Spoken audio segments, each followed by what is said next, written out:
came under fire herself in a legal challenge that Jonathan Covey of Texas Values says has ended positively. The Texas Supreme Court just did a rule change with the Code of Judicial Ethics. So what we're talking about here is Canon 4 of the Texas Code of Judicial Conduct. He explained a lot of people don't hear about the canons, but he explained they are the whole framework for everything for a judge, how judges are supposed to act, what qualifies as partiality and impartiality, and proper performance of their judicial duties. Judge Hensley is an elected justice of the peace from McLennan County, and in 2019 she received a complaint about she was not performing same-sex wedding ceremonies. Covey said the Judicial Conduct Commission actually reprimanded her, and then she filed a lawsuit against them. Late in 2019, there was a lower court ruling that said she was barred from continuing her lawsuit because she had skipped the internal appeal process for the Judicial Conduct Commission. So he said she went to the Texas Supreme Court on that question. He added the case was pretty well tied up in the courts for a while, but now the Texas Supreme Court came out with a change that said that the Canon 4 cannot be interpreted against a judge who decides not to perform same-sex wedding ceremonies because of sincerely held religious beliefs. And this is a welcome and a long overdue clarification from the Texas Supreme Court. I'm Bronson Woodruff. More news online at afn.net and download the AFN mobile app for your Apple or Android device. I'm Rusty Pugh. Every day, AFA offers biblical insight on issues that others aren't willing to touch in the hopes that you'll become a world changer. That's why we're offering an in-depth worldview training course called Activate. 13 different professors teaching 18 sessions, all available online, including a printed workbook to help you apply what you've learned and 1-year access to AFA streaming content to give you even more resources. Find out more about Activate and sign up today at activate.afa.net.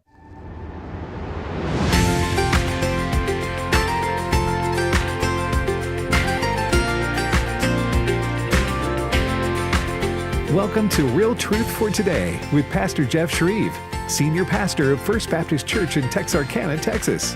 Now, here's Pastor Jeff. Well, good morning and welcome to Real Truth for Today. Pastor Jeff Schreve here. Hope you're having a great Thursday morning. We had a wonderful night last night at First Baptist Texarkana here in Texarkana, Texas. We had our annual Fall Festival. And when we do a Fall Festival, we have obviously lots of candy, trunk or treat, and games like carnival-type games for the kids to play and to win prizes and candy. We have hot dogs. We had Frito pies. We had ice cream. We had funnel cakes and drinks, and it was just a great time. We passed out 2,000 crosses that said Jesus is Lord. The Gideons were there passing out New Testaments.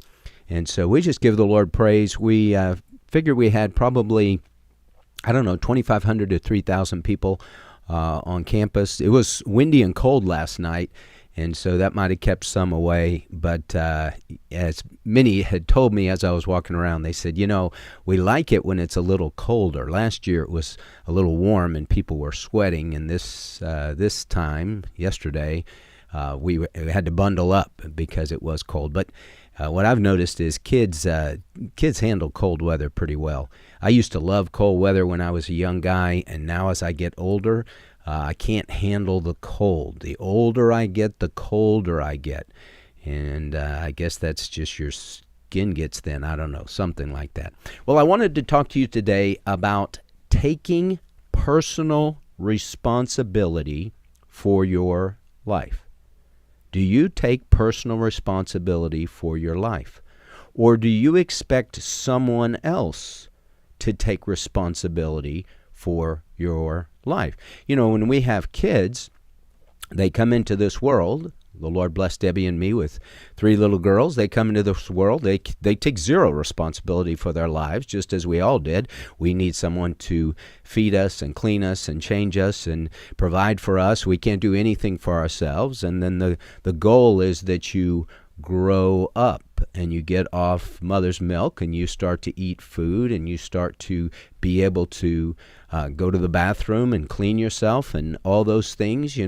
My middle daughter Amy is potty training Chase, and that's not a fun experience. And so You have to ask him all the time, Chase, do you need to go to the bathroom?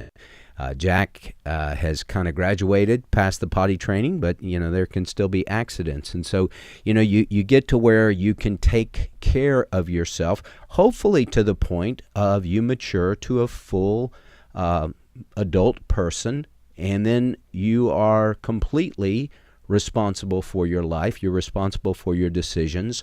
You're responsible to make a living. And then as God opens the door, I think about my own life. Okay, so I went to high school and I went to college, and my parents did provide for my college education. And then I came home and got a job and began to work and met my wife, and then we were out on our own and we were responsible. Nobody was giving us anything. We had to earn it. Now, that is the way that the Bible sets up life. Here's what Paul said to the Thessalonians, 2 Thessalonians chapter 3, beginning in verse 6. Now we command you, brethren, in the name of our Lord Jesus Christ, that you keep aloof from every brother who leads an unruly life, and not according to the tradition which you receive from us. For you yourselves know how you ought to follow our example, because we did not act in an undisciplined manner among you, nor did we eat anyone's bread without paying for it, but with labor and hardship we kept working night and day, so that we might not be a burden to any of you. Not because we do not have the right to do this, but in order to offer ourselves as a model for you, that you might follow our example. Hey, we're going to work hard. We're not depending upon you to give to us, although that is our right as ministers of the gospel. But Paul said we wanted to set that example. For even when we were with you, we used to give you this order: if anyone will not work, neither let him eat. For we hear that some among you are leading an undisciplined life, doing no work at all, but acting like busybodies. Now such persons we command and exhort in the Lord Jesus Christ to work in quiet fashion and eat their own bread. But as for you, brethren, do not grow weary of doing good. And if anyone does not obey our instruction in this letter, take special note of that man, and do not associate with him, so that he may be put to shame. And yet do not regard him as an enemy, but admonish him as a brother. Now, the Bible is very, very clear. God expects us to work. In the 10 Commandments, 6 days shall you labor and do all your work. The 7th day you rest. God's formula is 6 days of work, 1 day of rest in every 7 days. Well, we have people today that have decided they don't want to work.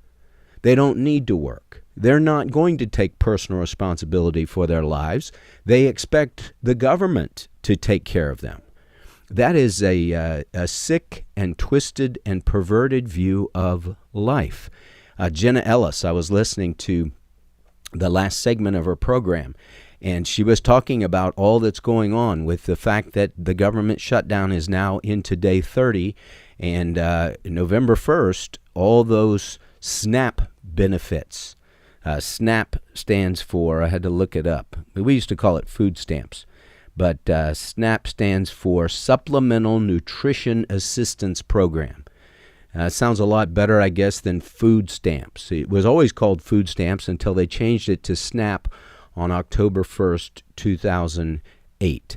Well, 41.7 million Americans are on this Supplemental Nutrition Assistance Program, food stamps.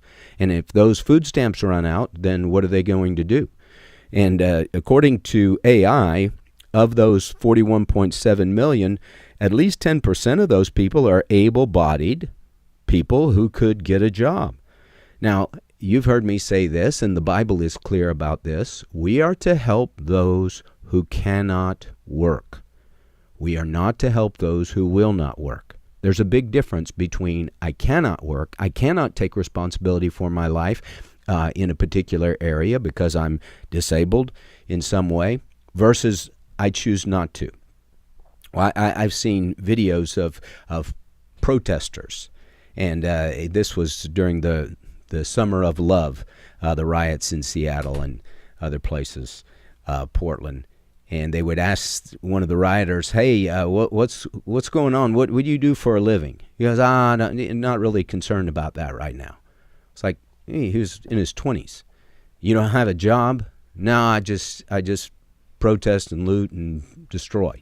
Now, he didn't say that, but that's what he was doing, and that's what he was a part of. And so it's like, well, wait a minute. You need to be working. And if you're not going to work, then guess what? We're not going to provide for you.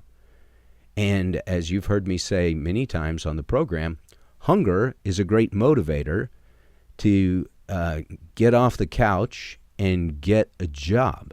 Now, we have such a twisted and perverted government in terms of so many states that we actually pay people more money to not work than we pay them to work. In 40 states in the United States of America, welfare benefits exceed the earnings of a person who would work full-time at a 8-hour minimum wage job. $8 an hour minimum wage job. You can make more money if you stay home. Hawaii is the highest. They pay $29.13 an hour, or $60,500 a year in welfare benefits. Well, there are a lot of jobs that don't pay that.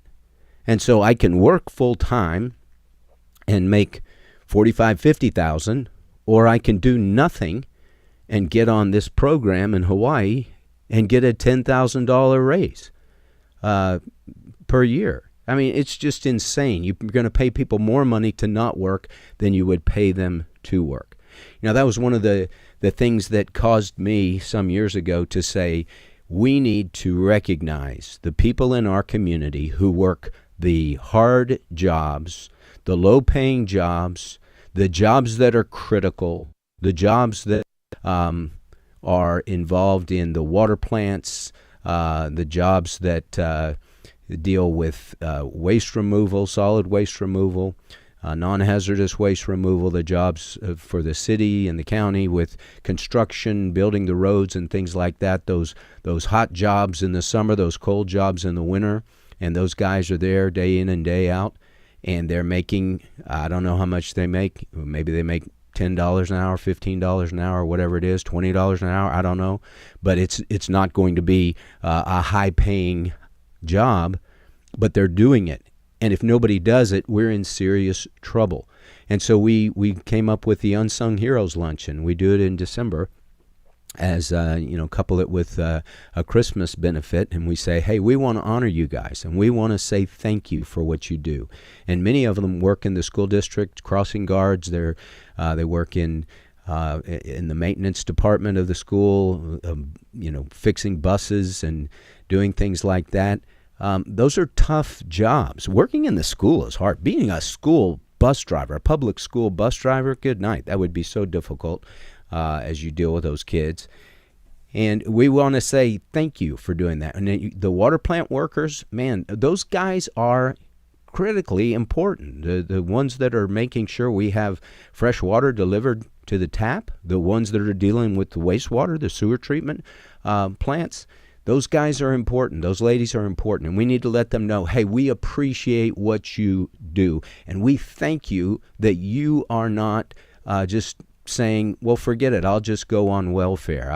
I'll make more money if I don't work, because we have such a twisted, polluted, upside down system. So we started that Unsung Heroes Luncheon, and we let them know. We give them a feast, and we give them a gift, and we tell them thank you for what they do, and we let them know that we love them at First Baptist Texarkana. We appreciate what they're doing.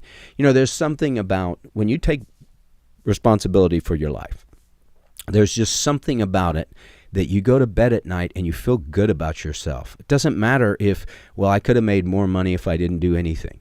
Well, you could have made more money if you had robbed a bank, provided you gotten away with it. But it's not about that. It's about being honest before the Lord, and an honest day's work for an honest day's pay. It makes all the difference in the world. But now Jenna brought this up in her program. We have poisoned the minds of so many in America, thinking that that they're owed these things. I'm owed food stamps. I don't have to work. The government is required to take care of me, and so if they don't take care of me, well, that's on them. That's not on me. Well, I ran across this back and forth that this lady did, where she's taking both sides of an issue and going back and forth with herself, talking about socialism. New York City's getting ready to vote in a socialistic mayor. How disastrous will that be? Well, this is what she had to say as she debated herself. I am so sick of capitalism. We need socialism, and we need it now. That's actually a terrible idea, and people will starve. What are you talking about? People are already starving. People are going to be starving because the government's not providing the SNAP and EBT this month. Right, because whenever you depend upon the government to feed you, you also allow the government to starve you. No, you're not making any sense right now. We need to vote in socialism so that the government can take care of us. Right, yeah, and when the government fails to get their act together and feed the entire population, then the entire population will starve. But that's not going to happen. It's literally happening right now, just on a smaller scale. No, you don't know what you're talking about. You don't see the issue whenever you champion for socialism, and then you're also mad when people who depend on the government to eat can't eat. You're not connecting the dots. No, you are just fascist. You're a fascist. And that's how it always ends. They can't answer the argument. The logic is so flawed, and then it's, well, you're a fascist. You're a Nazi. You're Hitler. You're the Antichrist. It's insane. Well, you're listening to Real Truth for Today. Pastor Jeff Schreve here, and we are up against a break, but we'll be right back talking more about taking personal responsibility for your life. This is Franklin Graham, and I've got an idea for Christmas, and that is to fill a shoebox for a child somewhere in the third world. These children live in poverty, and what I'm asking you to do is just take a shoebox and fill it with items for a child. Put toys, school supplies, and then we give these boxes out, and we do this in Jesus' name. And put your picture in there, put your address in there. Maybe the kids can write you back, but we need you to be a part of it. God bless you. Thank you so very much. Visit SamaritansPurse.org/OCC to get involved. You can be part of sharing the love of Jesus with children in need around the world. Operation Christmas Child is collecting gift-filled shoeboxes during National Collection Week, November 17th through the 24th. Make your shoebox gift fun, full, and personalized by filling it with toys, school supplies, and personal care items. Then bring your packed shoebox to a drop-off location. Children will hear the gospel alongside your gift and be invited to join a discipleship program. Visit SamaritansPurse.org/OCC to learn more. Hey moms and dads, are you at your wits' end? Hi, this is Mark Gregston with Parenting Today's Teens. I'm so grateful for the partnership we have with American Family Radio. We share a common goal to bring hope to hurting families through the life-changing medium of radio. Be sure to listen Saturday afternoons at 4:30 Central on American Family Radio. Find help and hope for your family with Parenting Today's Teens. As a nurse, I primarily work with children who are abused and exploited in trafficking, and I frequently see very unfair situations. We must talk about the issue of abuse. We can't base our actions on fear. We have to be faith-informed in what we do. The Dr. Nurse Mama Show. For more from Dr. Jessica Peck, tune in at 2 p.m. Central on American Family Radio or on the podcast page at afr.net. The following is not an actor, but a real-life story from Trinity Debt Management. Every day I speak with people who are worried and are feeling a lot of pressure because of credit card debt. That's why I'm very proud of what we do at Trinity. We just help. We give people the support they need, along with a real plan to become debt-free. Credit card bills are consolidated into a single monthly payment that is much less than what they were paying before. Most of our members end up saving thousands and even may improve their credit scores by as much as 200 points. I know from the bottom of my heart that I'm making a difference in the lives of the people we help. It just makes me really happy. If credit card debt has you down, call Trinity at 1-800-788-1813. My name is Julie, and I'm a Trinity counselor. Call me and become debt-free for keeps. 1-800-788-1813. This is Real Truth for Today. Podcasts of the program are available on the podcast page at afr.net. Now, back to Pastor Jeff Schreve. Welcome back to the program. Pastor Jeff Schreve here. We're talking about taking personal responsibility for your life. Now, the government shutdown began on October 1st, and we're into day 30 of the shutdown. And if memory serves, I think the longest shutdown we had was 35 days, so this is approaching a record, and it doesn't look like it's going to end anytime soon. Now, this was discussed, it's been discussed a lot on the news. It was discussed on CNN, and the Democrats say it's the Republicans' fault. Well, the Republicans say it's the Democrats' fault. It's pretty hard to say it's the Republicans' fault when they keep bringing a clean CR to the table saying, let's keep the government open and negotiate while the government is still operating. And the Democrats are saying, no, we're not going to do that.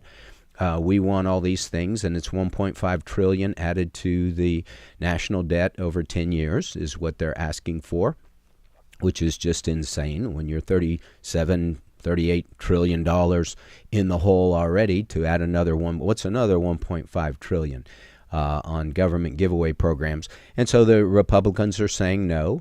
And this was what took place on CNN on one of their panel discussions just yesterday. The Republicans control the Senate. Republicans control the White House. So any shutdown that we have is 100% on them. They fully own this. Who's voting against the continuing resolution in the Senate right now? Which party is voting against it? So there may be a party voting against it. Which party? If you want to get someone to come in your direction, you offer you offer an olive branch to say, here's what we can do together. There's no desire to do that on the part of the Republicans who have the majority. So that's what's happening right now. So basically, she won't say it. The Democratic Party is refusing to vote for a continuing resolution in the Senate that they voted for 13 times when Joe Biden was the president. You asked how long this is going to go on. You go on CNN.com right now and you can read an article where a Democratic advisor said, quote, this will keep going until planes start falling out of the sky. That is the kind of political party we're dealing with. So that was Scott Jenkins, the voice of reason on CNN, one of the few.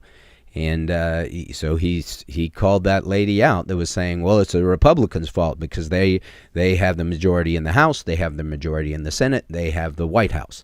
And he said, well, yeah, but who's voting against the continuing resolution, the clean CR, which means we just operate under the same parameters that we were operating at before? And they voted, as Scott Jenkins points out, they voted to keep doing that 13 other times, but now they're saying no. And you have the leader, Chuck Schumer, of the Democrats in the Senate, and then Hakeem Jeffries in the House, and they keep coming on before the television cameras and saying, oh, it's the Republicans' fault, Republican. Well, even their own party knows we're the ones voting against this. Now, they don't like Senator John Fetterman from Pennsylvania because he's not been radicalized. He's not been taken over by the extreme left of the party. And this is what he had to say regarding the shutdown. Hey, I've heard that the government is shut down. Is that true? I think that is the case. Well, it's fake news. What? Yeah. What do you say to Democrats who have blocked this bill now 11 times? Wrong. Respectfully wrong to do that. Open up the government.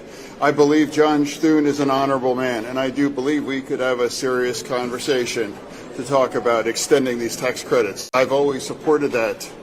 You could check my record. I vote for that. And now no one can control what the president wants to do. I mean, he's going to do what he's going to, whatever. But I do believe it's entirely appropriate now. Open it back up. It's We have to now, even people in my state, SNAP is now like people need that to eat. And now this is about who's winning, who's like, well, America's losing. Are Democrats' position hurting your constituents right now? I'm saying that, my wife has dedicated her professional career for food insecurity. And right now she's doing it right now as we're speaking. And now food insecurity is a real thing. I see that. People live that. And now because we're having this political back and forth, and it's wrong. And that's why I do believe we can achieve extending those tax credits. And now that's where we need to be right now. That was John Fetterman, and he is advocating that the Democrats come to the table, sign the continuing resolution, and reopen the government, and then work on those other things. The Republicans are not going to go for those things. Trump got elected because we wanted to, as a country, we said, hey, 77 million of us said we want to reduce the federal deficit. We want to eliminate waste, fraud, and abuse. We want to start handling our finances responsibly. We want to cut out all these giveaway programs that we got going on and do it responsibly. Well, the Democrats don't want to do that. Now, I ran across a piece by Tyrus. Tyrus, the former pro wrestler, he's a panelist on Greg Gutfeld's program. And Tyrus, it says of him that he embodies the everyman conservative voice. You might have seen Tyrus before. He's got that Abe Lincoln beard, big, tough, strong guy. But he brought this up, and I think it has a lot of merit because, as Scott Jenkins said, the Democrats have said that we're going to keep this shutdown going until the planes fall out of the sky, obviously speaking hyperbolically, but we're going to put such pressure on Donald Trump and the Republicans and create such an uproar in the country that they're going to have to knuckle under to the pressure. This is what Tyrus had to say as he looks at that scenario taking place. So what do you make of this? Is this some cognitive dissonance, or are they just lying? No, I think we're all being silly by saying those things out loud. This is just act two of what we saw during Trump's first term. First term, they tried to do it politically with impeachments and dossiers and stories, and the exact opposite happened. It made Trump a martyr. Mm-hmm. They tried to legally arrest him for bull, and it didn't work. But what they did was that on the second time around, they're now going after a certain population of people. The reason why you say, well, we can prove it. At what point in the last 10 years have we been seeing this where they've ever come back and said, we were wrong about Russia, or we didn't say that?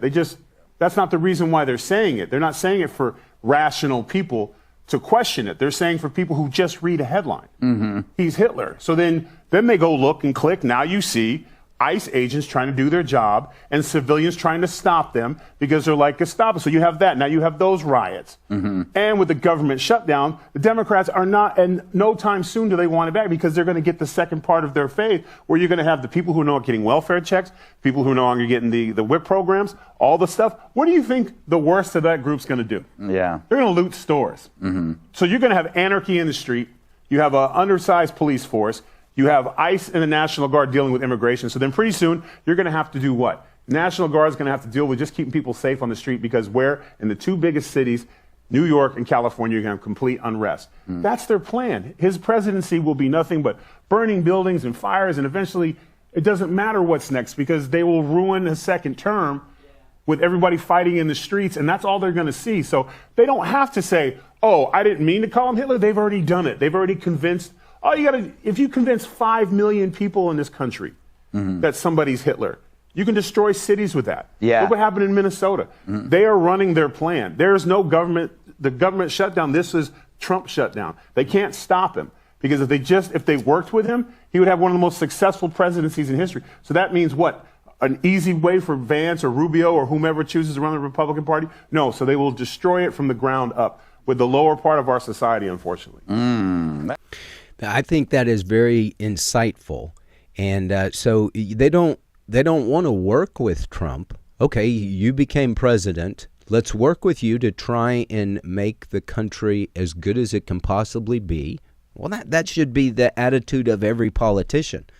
But that is not the attitude of the Democrats, maybe with the exception of John Fetterman. But the attitude in the party itself is we oppose Trump for anything and everything. Whatever he wants to do, we're against it. Doesn't matter what it is. Well, Trump is for breathing air. We're against it. It's ridiculous, and it's irrational, and it's not helping America. Anyway, they hate the idea of make America great again. Well, America was never great, is their attitude. Okay, well, let's just make America great. Take the again off. Just M-A-G, MAG. Let's make America great. No, we don't want to do that. They're just against everything. You know, we have Make America Healthy Again with RFK Jr. That guy's an idiot. He's a conspiracy theorist, and we can't trust him, and he's awful. It seems like every American would want to make America healthy again. As you see pictures of the beaches today versus the beaches in the early 1970s. What did you see in the early 1970s? Very few people overweight. What do you see now in 2025? You see people grossly overweight. Obesity is a huge problem. You see all the things that RFK has pointed out with autism and other diseases. We have more medicines than ever before. We have more vaccines than ever before. And, as you've heard me say many times, and it goes back to this so often, 1 Timothy 6:10, for the love of money is a root of all sorts of evil, and some by longing for it have wandered away from the faith and have pierced themselves with many griefs.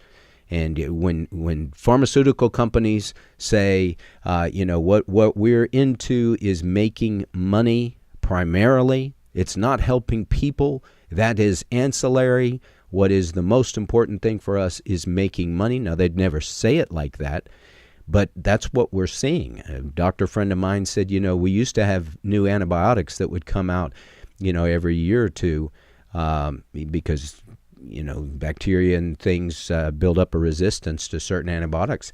He said, but I haven't seen any new antibiotics in the last 5 or 6 years. And I asked one of the reps, why is it that we're not seeing those? And they said, well, there's not any money in those. We can't make money on the new antibiotics, so we're not doing research on those. Well, yeah, but those help people. And so in my mind, if you're going to be in the medical profession, and doctors have this heart and this mind to help people, but Big Pharma seems to control everything with hospitals and how things come down the pike. They're the headwaters. And so when they're more interested in making money than helping people, then you got a serious, serious problem. And it has to be, I'm in business to help people, and at the same time, I'm going to make money. But my goal is to do no harm in the Hippocratic Oath, and to help people, not just to make a profit. We don't even want to get started on the COVID vaccines and all that happened with those, but that's not going away anytime soon. So taking personal responsibility for your life. This evil has infiltrated so many minds and so many hearts that the government owes you a living. The government owes you health care. The government owes you food. The government owes you housing. And when you get people on that line of thinking, then they start saying, hey, socialism would be great, because then, as the socialists say, you'll own nothing and be happy. Well, you'll own nothing, truth. You'll own nothing and be miserable. And if you want to know what it's like, visit North Korea, visit Venezuela, visit communist China, visit communist Russia, see what life is like there. Not good. People are trying to get into America. Why? Why do we have to have border security? Because people want to come in here. As one guy, I think, pointed out on the program a couple of weeks ago, somebody was saying, well, border walls are terrible. They had those in East Germany. and Reagan said, tear it down. Yeah, they had a border wall to keep their people in because all the people in East Germany wanted to leave because it was awful there. They wanted to go to West Germany, and so they had to build a wall to keep their people in. We have to build a wall to keep people out.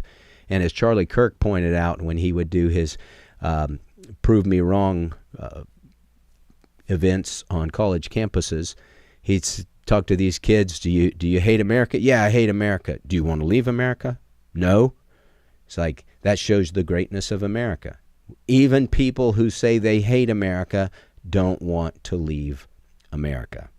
Pretty solid as an argument. Well, do you take personal responsibility for your life? Personal responsibility, let's make it back into the spiritual side of things. Do you take personal responsibility for your spiritual life to grow in the Lord? When we come to church, church is important. Not forsaking our own assembling together, as is the habit of some, but encouraging one another, and all the more as you see the day approaching. Hebrews chapter 10. We are to make sure that we're in the house of the Lord, that we're gathering with God's people, that we're encouraging, that we're learning. But it can't just be once a week because you just like eating. If you only eat once a week, you're not going to be healthy and strong. And so we have to get to the place where we learn how to feed ourselves, where we learn how to grow in the Lord, to where we can come to the Bible, we can glean from the Bible, we can learn, we can grow, we can talk to the Lord. We don't need someone to hold our hand to do it. We rely on the Holy Spirit who lives within us to guide us into all truth. Well, we are up against a break. When we come back, we're going to open the phone lines, 888-589-8840. That's 888-589-8840. If you have a question, a comment, maybe a brief testimony about how you went from depending on others to saying, hey, I'm going to take personal responsibility for my life, my walk with God, my family, and how that really made a difference. So give me a call and let's talk.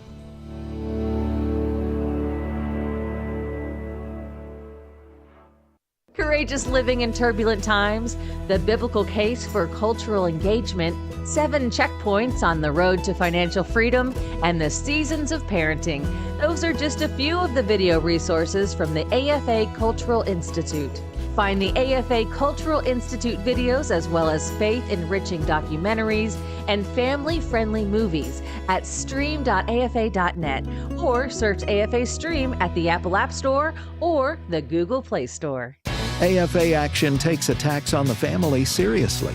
The enemies of the family constantly employ new tactics to try to sneak past our radar. They know if we stand together, their evil plans will fail. Your gift to AFA Action allows us to stay vigilant against their onslaught. And if you give this month, you'll receive access to the Cultural Institute video, When Your Faith is Illegal, by Frank Harbor on AFA Stream as our thanks. You can make your gift today at afaaction.net. If you are 65 or older, you know this, inflation is hitting everyone hard right now, especially when it comes to healthcare. Over the last 10 years, healthcare costs have skyrocketed by, get this, 230%. If you have Medicare Parts A and B, you know there are still out-of-pocket expenses like deductibles and co-payments, and they really add up. But here's some good news. MediShare 65 Plus is designed to fill in those gaps and help protect you from rising healthcare costs. At only $99 per month up to age 75, you get peace of mind at a price you can afford. And MediShare is trusted, too. It's been around 30 years. It's not some big impersonal thing. It's a community of people helping each other, business owners, pastors, retirees. People love it. MediShare 65 Plus just makes sense. To learn more, give them a call. They're great to talk to. They'll offer to pray with you each time you call, too. Call now. 833-45-BIBLE. That's 833-45-BIBLE. 833-45-BIBLE. How do you hide God's Word in your heart if you've never even held it in your hands? This is Bible League International, and we've spent the last few weeks telling you about the incredible need for God's Word in the regions of Asia, Africa, the Middle East, and Latin America. You know, God is truly at work. Our prayers are being answered. The gospel is taking grip, but as many as 9 of 10 new believers are denied God's Word. And while many are adults, you know, many are just kids wanting to know what it means to grow as new believers. I am Lisbeth. I am 10 years old and live in Peru with my mom and sisters. My dad died last year. We would like a Bible to read every day when we wake up. AFR listening family, by Friday, October 31st, Reformation Day, we want to bless 4,000 waiting believers. You've done that for 2,000. We've got 2,000 to go at $5 a Bible, $100 since 20. Every gift matched. Will you call 800-YES-WORD? 800-YES-WORD. That's 800-YES-WORD. Or give it sendbiblesnow.org. Sendbiblesnow.org. If you'd like to contact Pastor Jeff, email pastorjeff@fromhisheart.org. Now, back to Real Truth for Today with Pastor Jeff Schreve. Welcome back to the program. Pastor Jeff here. We're talking about taking personal responsibility for your life, for your marriage, for your family, for your spiritual growth, definitely for your income. So you're not saying, hey, government, you owe me a house, you owe me food, you owe me health care, you owe me everything. I'm just going to sit around and do nothing. The Bible is totally against that. 6 days shall you labor and do your work, and you rest on the seventh day. 1 and 7 is a vacation day. That's how the Lord set it up. And as we've been repeating this verse, 2 Thessalonians chapter 3, the Apostle Paul said, verse 10, for even when we were with you, Thessalonians, we used to give you this order. If anyone will not work, neither let him eat. Don't help those who will not work. Help those who cannot work. Now, I need to correct something. I talked about Scott Jennings on CNN. I accidentally said his name was Jenkins. I don't know where I got that from, but Scott Jennings is the one of the lone conservative voices on CNN. Well, we're going to the phone lines, 888-589-8840. If you have a question, a comment, or brief testimony of taking personal responsibility for your life, seeing that in action and how the Lord blessed you for doing that, or maybe you saw it in someone else, I would love to hear from you. And your testimony can always minister and bless another listener. And so give me a call, 888-589-8840, and let's talk. We have Joe on the line from Texas. Joe, welcome to Real Truth for Today. Hey, thank you, Pastor. I'm an architect, and I in college we did a project where we were working on affordable housing, maximizing efficiency, minimum amounts of everything, but to make a really nice place. And so we had a ministry from Dallas come in and evaluate our presentation, and they had this really cool ministry where they would find a company willing to take on a non-skilled person. They would set them up an apartment, pay the deposits. They would be on a bus route. Everything set up to help them. And what happened, they found out there was a 90% recidivism rate where people went back to assistance. And when we asked why, they said, well, when they're on their own and they're working and they're paying their bills, there's really not much difference in the amount of money that they ended up with versus being on assistance. But when they were on assistance, they could sleep as late as they wanted, stay up as late. No one was telling them what to do. And so the incentive, it was incredible. So this idea of not wanting to take personal responsibility, that was a real world example for us. And then the other thing I learned recently was I heard a political commentator say that every country is only 9 missed meals away from a revolution. And in the midst of what we're doing right now, I think creating this pain is part of the strategy of this, what would be called a color revolution, if you will. So yeah, great point, Joe. Yeah, it's just, it breeds into the lust of the flesh, the lust of the eyes, the boastful pride of life, all that is in the world, as the Bible talks about. Your flesh doesn't want to work. Your flesh wants to be immoral. Your flesh wants to be lazy. Your flesh wants to get everything for nothing. And your flesh, when, the lust of the eyes, hey, I see what Joe has, I'm just going to go get it. Jenna played a clip from a lady that just said, well, my food stamps, I don't have enough food stamps left, so I'm going to go shopping, just steal the stuff. Yeah, I haven't heard that before, 9 meals from a revolution, but that is really, really true. And as Tyra said, if this is the plan, we just create such unrest, and people rise up and say, hey, you owe me all these things.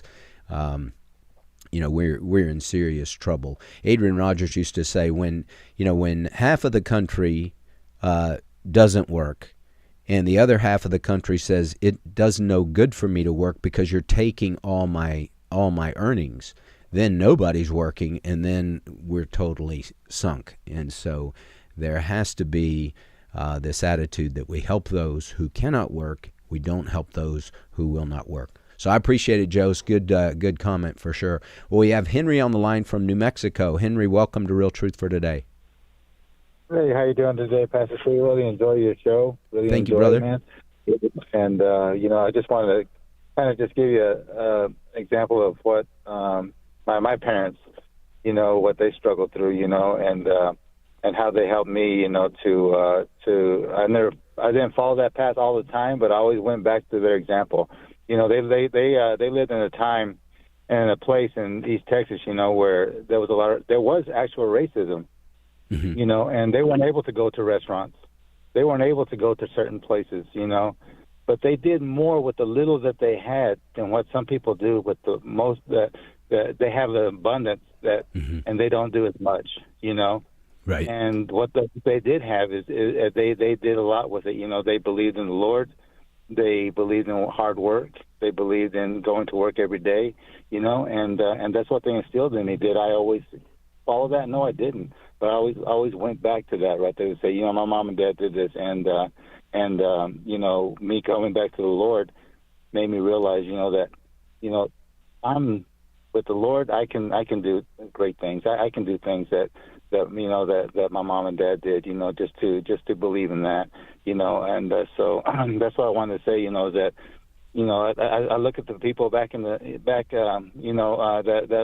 our parents and grandparents, that they had very little, but they did so much with it, mm-hmm. Yeah, great point, Henry. I was thinking about there's a lady that asked. She had a ministry, and she asked Henry Ford. This was years and years ago. Henry Ford, the automaker. She said, "Will you give me $1 million for this school that she had?" And he kind of laughed in her face, and he said, "No, I'm not going to give you $1 million, but I give you a dime." And he gave her 10 cents. And instead of being insulted, she took this 10 cents and bought some seed with that 10 cents and planted. And then when those crops came up, I forget what it was that she planted, but then she sold those crops and she kept putting that back in. And after a year, she had enough money from that 10 cents that he gave to buy a piano, a used piano for the school. And so she wrote to Mr. Ford and said, "Look what we did, and with that gift that you gave us." And he was so impressed with her and her work ethic and her ability to take the little and turn it in, like Jesus did with the little boy's lunch, and turn it into something, that he gave her a check for $1 million. He's like, that's the kind of person that I want to support. That's the kind of ministry, this lady and her attitude, that's who I want to give to. And so, I told the church Sunday, I had the privilege of preaching at Southview Baptist Church in Rochelle, Texas. And I said, listen, the question of all questions when we die and stand before God as Christians is going to be this: what did you do with what I gave you? What did you do with your time, your talent, and treasure? What did you do with those things I gave you? Did you take your one talent and bury it in the ground? Or did you take your one talent and use it for my glory? Whether you have 5 talents, whether you have 2 talents, whether you have 1 talent, it doesn't matter. And don't look at somebody that has more than you and say, well, I can't do anything because I don't have as much as so-and-so. Take what you have and use it for the glory of God, and He'll bless you for it. So God bless you, Henry. Thanks for listening. Thanks for calling in today. We have Becky on the line from Texas. Becky, welcome to Real Truth for Today. Welcome. Hey, I want to tell you, I stumbled upon your radio station. I've never heard you before, but it's really refreshing to hear what you're talking about, and it's talking about God and all the principles and how to better yourself, and it's pretty cool. I like it. Well, cool. Well, thanks, Becky. What part of Texas do you live in? Dallas. You live in the Dallas area. Good. Well, you're not far from us. I didn't even know you were in this area. Yeah, I'm in gonna have to look that up. I'm in Texarkana, Texas, almost halfway between Dallas and Little Rock. Yeah. Cool. Well, very good. I just wanted to call in. Your prompt really resonated with me this morning. I shared my testimony with the young lady I spoke to on the phone, and, you know, I've been away from drugs and that lifestyle for 25 years, and it's all because of God's grace and goodness, but it was also for the grace and goodness of my parents, who decided that, no, we're not going to take care of you, even though you need to get on your feet, but we'll help you, but we're not going to take care of you. And so it really bred a belief that I had to do it myself. I had to take care of myself. And flash forward 25 years, you know, I'm an accomplished individual. I've earned 2 degrees. I manage a multi-dollar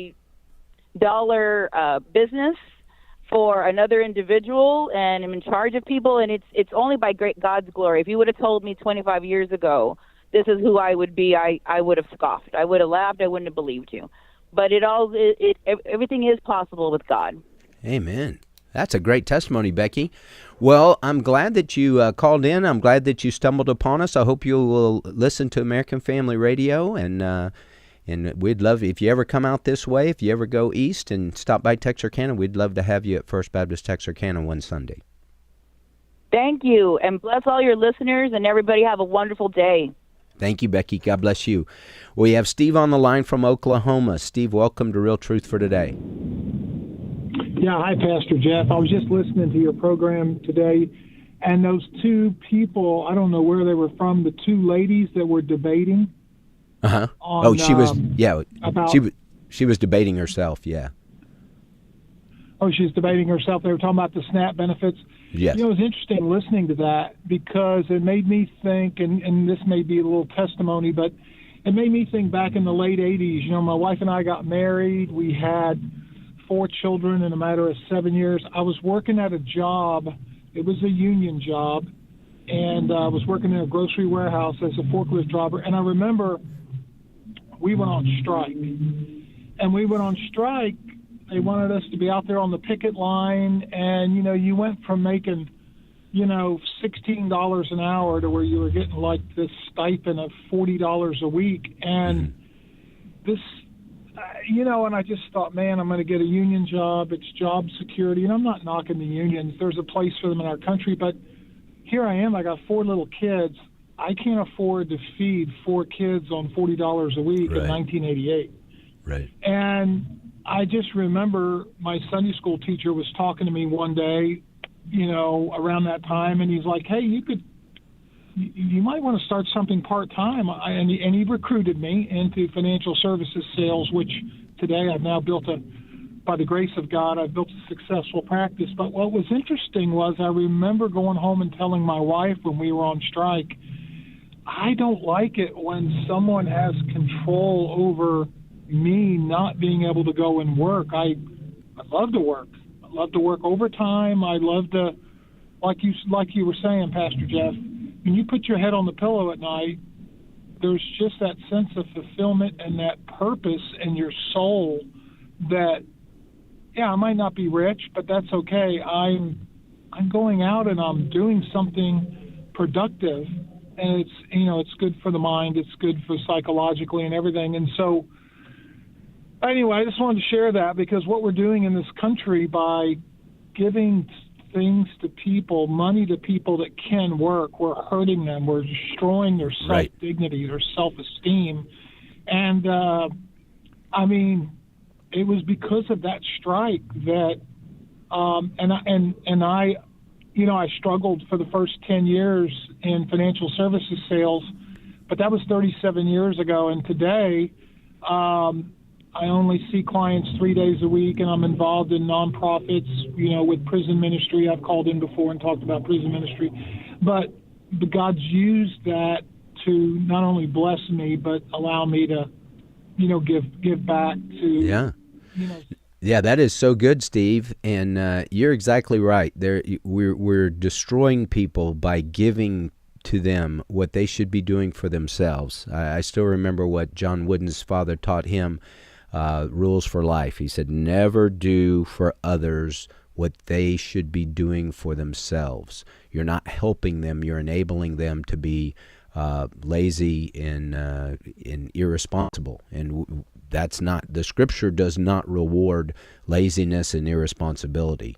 And so God teaches us to be productive. Occupy, Jesus said, until I come. Do business until I come. We have time for one quick more call. Roger from Arkansas. Roger, welcome to Real Truth for Today.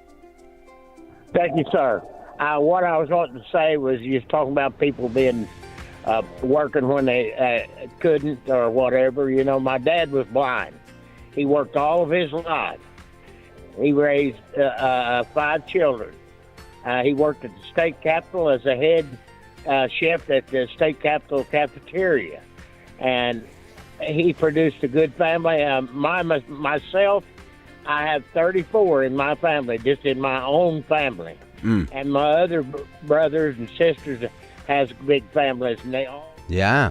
Man, that's awesome, Roger.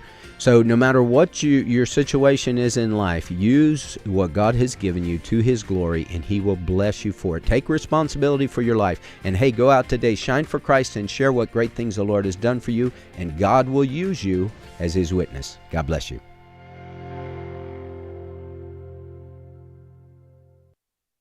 The views and opinions expressed in this broadcast may not necessarily reflect those of the American Family Association or American Family Radio.